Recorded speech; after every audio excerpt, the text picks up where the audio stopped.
Bore da, good morning. It's Jo from Talk and Play. Today we're going to read Upside Down Babies. I'll see if you enjoy it.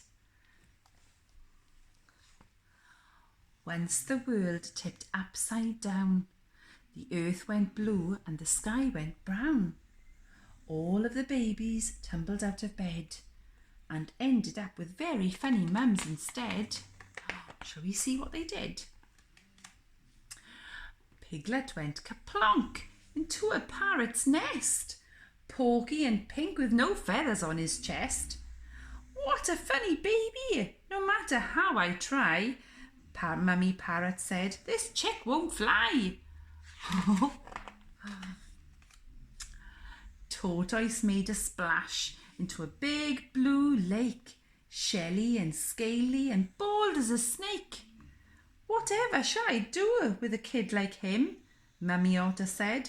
This pup just won't swim.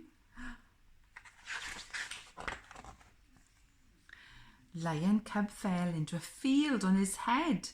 Eat up your grass, dear, Mummy Cow said. Moo!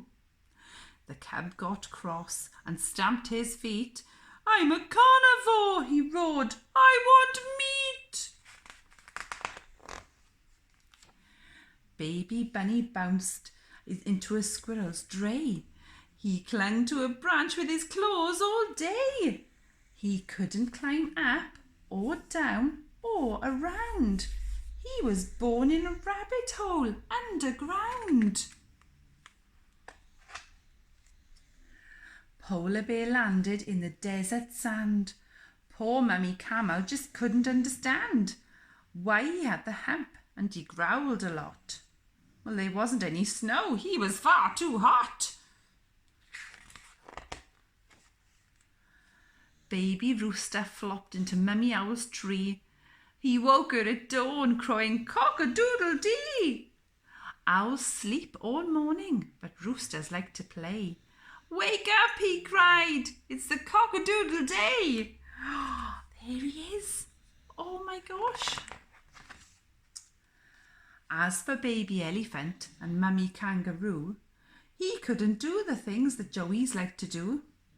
He tried to ride inside her pouch, but he was such a lump. Hop along, she said to him, but elephants can't jump. Mrs. Cheetah felt that Baby Sloth was rather slow. A metre every morning was as fast as he could go. But Mrs. Sloth found Baby Cheetah really rather too fast. He ran rings around her and was always racing past. Oh, he was far too fast.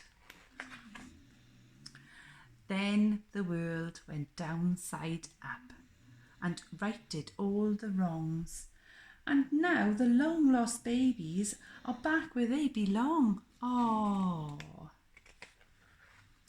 And every little creature has been comforted and fed and cuddled by their real mums who put them back to bed. Except for two small babies who preferred their other mothers. So Mum kept the gorilla and Gorilla kept my brother. Oh, that's a funny story. I hope you enjoyed that, and I'll see you again soon. Hwyl fawr. Bye bye.